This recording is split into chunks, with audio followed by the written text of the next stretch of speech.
everybody, this is Patty the Leather Lady here, and can you guess what this little piece is here? This is actually a noseband of one of my clients that wanted to spruce it up a little bit.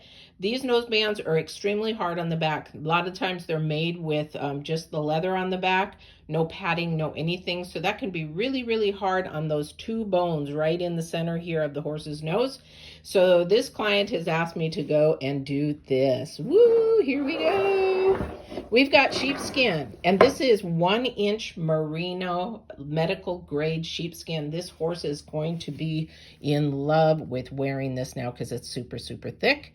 If you would like to add this to your noseband, or if you need something that needs to have sheepskin added to, definitely check me out. Also, I can make these and tool them as well. So if you're thinking of a gift idea, that's a really good thing.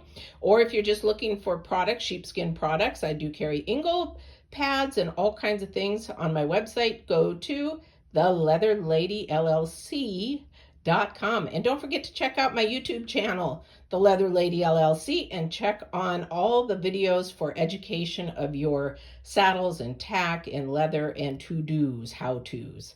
All right, have a great day, guys, and check out and get your sheepskin on the back of your nose pieces.